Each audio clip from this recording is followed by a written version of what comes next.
I go like, Let's do this. I'm joined here with, well, I don't know. All right, hey everybody, welcome to the discussion piece for Dive Deeper this week. If you don't know me, my name is Ryan, and I am joined here with, well, why don't you introduce yourself? hi everyone. If you've not met me, it's Melissa.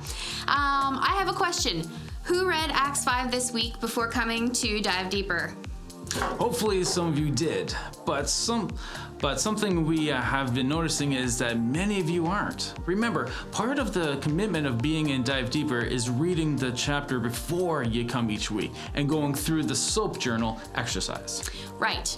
The point of Dive Deeper is not to just sit and listen to the leaders talk, but to engage in discussion regarding what you've read and the questions that you have. And that is where the SOAP journal part comes in. It isn't meant to be another thing you do on top of reading the chapter, but it is meant to be a tool to help you dive into the chapter and understand what it says and see how it applies to your life. We get that there will be some weeks where you forget, and that's okay. But what we do want to see from you is a consistent effort. Coming to Dive Deeper without reading the chapter should be an odd occurrence and not the other way around, where it's a surprise if you actually have read the chapter. So here we just got a couple tips to help you remember. First, pick a time and place where you do the reading. Schedule it out. Say, I will read the Dive Deeper chapter each week on Monday morning before school in my bedroom. Then make that a habit. Also, maybe consider asking someone in your Dive Deeper group to hold you accountable and check in midweek to see if you've read the chapter or not. This can really help you keep the commitment you have made to reading the Bible. And remember, all of this is meant to help your dive deeper in a relationship with Jesus. We hope that when you come each week, you have read the chapter and come ready to talk about what you are learning and questions you may have. So, I think you get the point. Let's see, what else do we need to mention? Well, maybe challenge? It is this weekend, so if you have signed up, and I hope you are pumped, remember to meet at the church at 4:45 on Friday. And rally night is next week from 6:30 to 8:30 at the church. Invite a friend to come with you. One last thing, fall retreat is coming up, November 18th through 20th. You can pick up your registration forms tonight. All right, so that's it. Here's the warm-up question. If you could have an endless supply of any food, what would it be and why?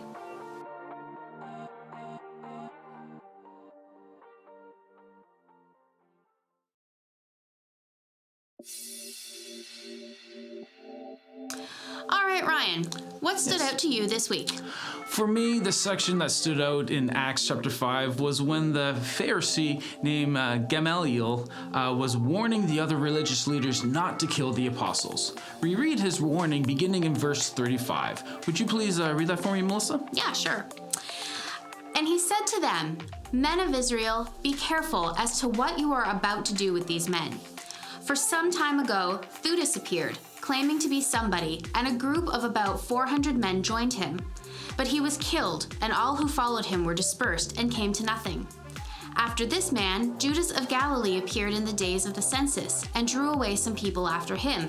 He also perished, and all those who followed him were scattered. And so in the present case, I say to you, stay away from these men and leave them alone. For if the source of this plan or action is men, it will be overthrown.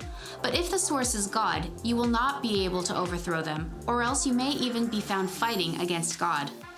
Gamaliel didn't just warn them with some vague, broad probabilities, nor did he speak as if he was just superstitious. He knew that God looks out for his people, and that these particular religious leaders shouldn't try to make a name for themselves by killing them, for their rise in popularity could also lead to their demise. Ryan, maybe you should explain a bit more about the source being either men or God. Sure, that's a great idea. So Gamaliel tells the leaders not to worry about their preaching or any other activity that they are doing, because if the source of the material is all made up, then no one will listen, or it won't necessarily happen, and therefore it will just fizzle away.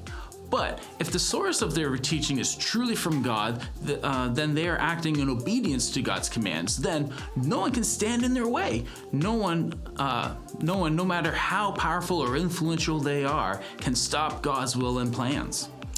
Yeah, not even you being a pro wrestler could go up against God and expect to win. No. So, what did they end up doing with the apostles? Well, they didn't kill them, but to avoid looking weak, fearful, or showing approval of the apostles' actions, they severely beat them and told them not to preach Jesus.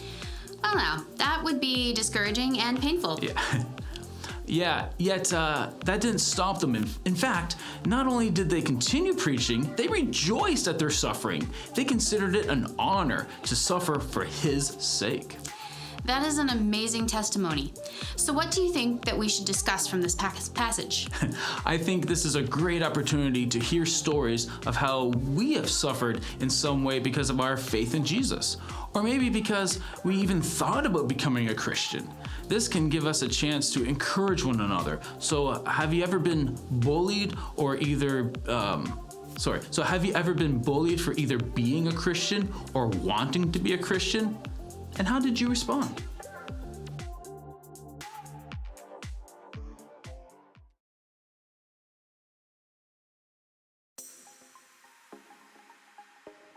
And what stood out to you about Acts chapter 5?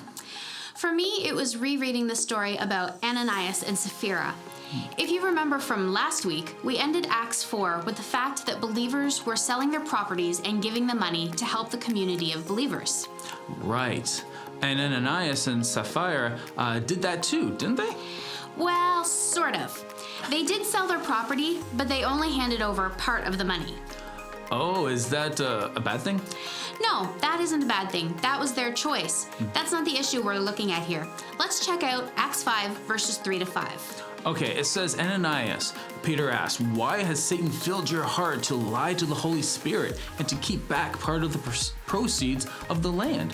While it remained unsold, did it not remain your own? And after it was sold, were not the proceeds at your disposal? How is it that you have contrived this deed in your heart? You did not lie to us, but to God. Now, when Ananias heard these words, he fell down and died, and great fear seized all who heard it. Wow, he just dropped dead. Yep. And later on, his wife came in, corroborated his lie, and the same thing happened to her. That's rather disturbing. So remember verse 5 says that great fear seized all who heard it. So what do you take out of all this for your life today? Well, the point that Peter was making was this. God blesses you with things, and God also calls you to certain acts. Did God call Ananias specifically to sell this property, or was he just trying to look good among his peers by going along with it? Regardless, he didn't have the right heart attitude because he was deceitful and lied about the situation. If he had said, I sold this property and brought you 75% of what I made, that probably would have been cool. So the takeaway here is to be honest with your Christian walk. And if you're not, it can have negative consequences in your life, and it hurts your witness to others around you. So here's your discussion question. How can your life today be impacted by the way you do or don't live for Jesus? Can you think of a time when this happened to you, and what were the consequences?